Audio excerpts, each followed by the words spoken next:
I'm not going to bore you with all the details, but today we're back out mulching and it's going to be a hot one. 31 degrees is the forecast with potential rain and also with some possible thunderstorms. Yay, go team. So we're getting out early and getting into the mulching, but I think we've seen enough of that. You can have more of a look at that, but I think we'll spend a bit more time this week looking at some of the other fun projects which we're getting up to. So get your boots on and get out in the garden and join us.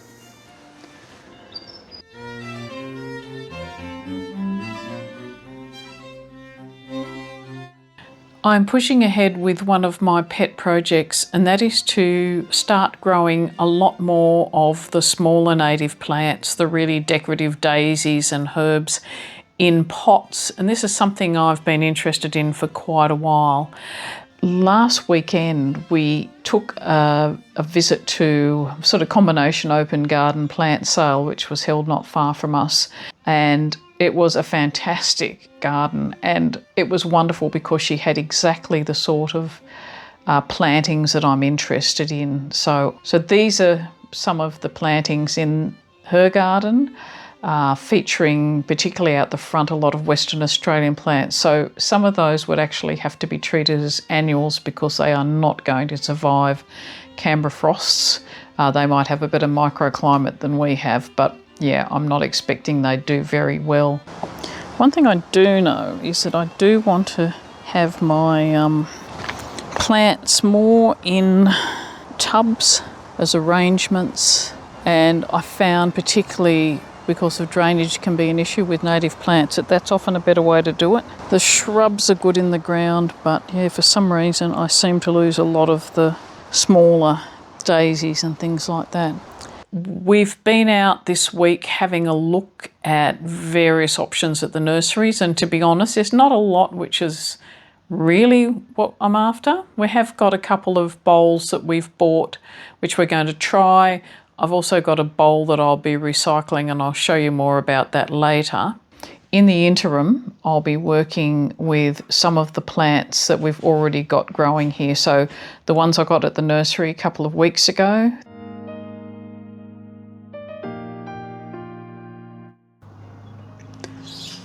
There's no such thing as too much garden, and around here we're working not just on gardening in the ground, but we've got a couple of big bowls that we've bought recently, and these are designed to again make displays that we can move around the garden and just add a bit more colour and interest when they're doing their thing. We've got all sorts of plants just everywhere. So today, Steve is working on collecting our irises together. We've got some in the ground, but over the years, as they've multiplied, we've sort of moved others into pots. So we're just trying to get those all pulled into one place. And I'm working on my pet project, which is the first of my bowls of native plants.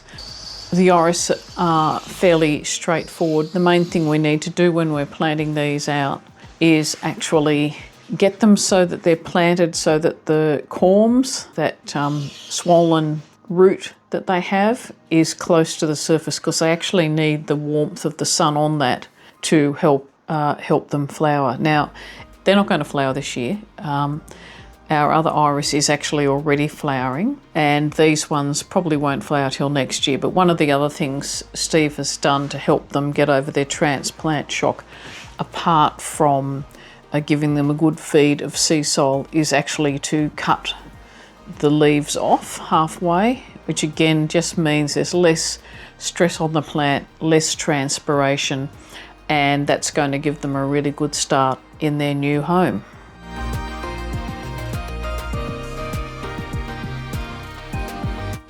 I'm heading out to do one of the things I've wanted to do for a long time in the garden, and that is get my native plants planted out.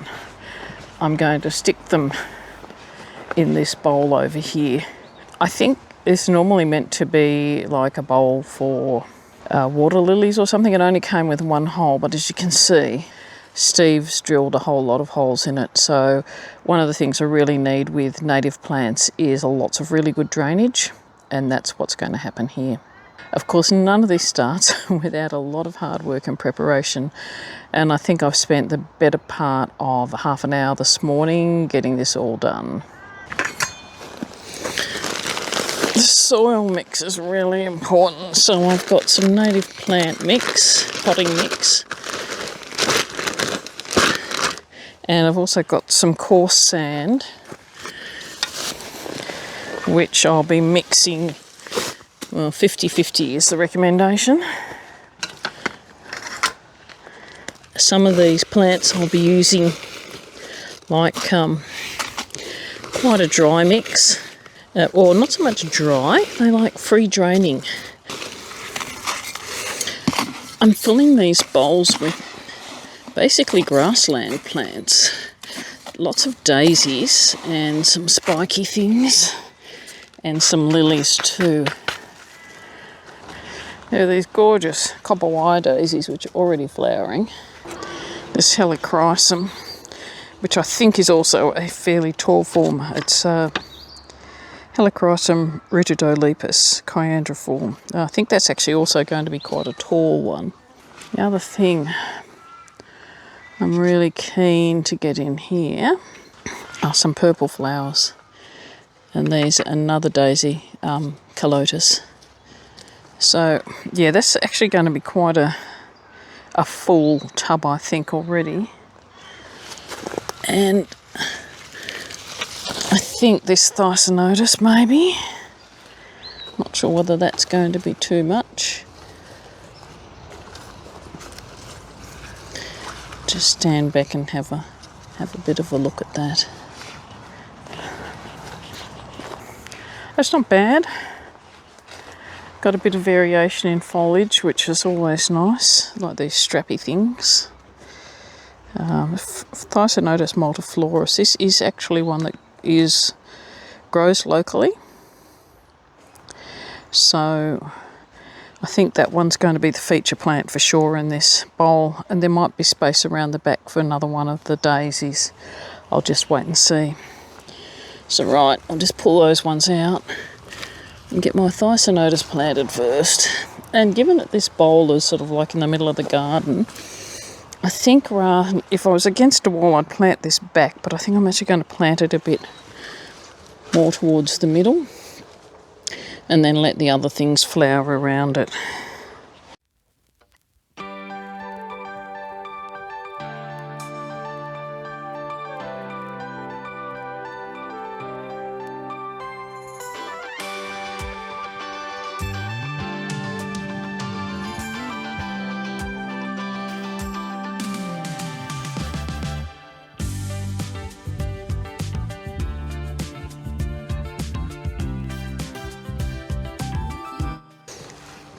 Right, I think we're just about there. And this spare soil, I'll just pop it back into the bag to save it for my further plantings, and I've got a whole lot of those to do. Well, that's pretty good. I'm also thinking of adding in, just last minute, I've got a whole lot of billy buttons, and I think, yep, they're growing through okay. I might actually pop some billy buttons in, you know, when too many plants are never enough.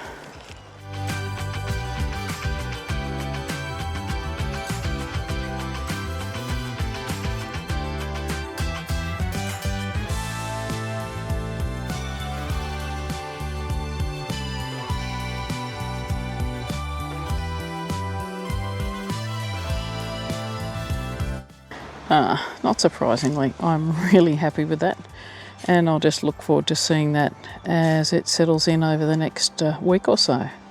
Should be great.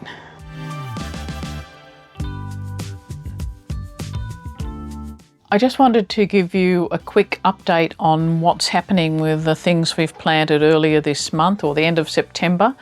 And the espaliers are particularly growing away really beautifully. The persimmon and the cherry tree are just looking fantastic. Put on so much more leaf and they're budding out. You might remember in our last video we shifted all of our citrus trees out from underneath their winter protection and out into full sun, and boy are they loving it. They are flowering left, right and centre.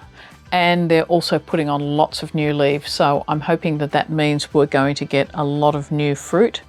So look, thanks very much for being here with us at Feral Manor. Thank you for making it through this far into the video, and we'll look forward to seeing you next time. Bye for now and happy gardening. Catch you later.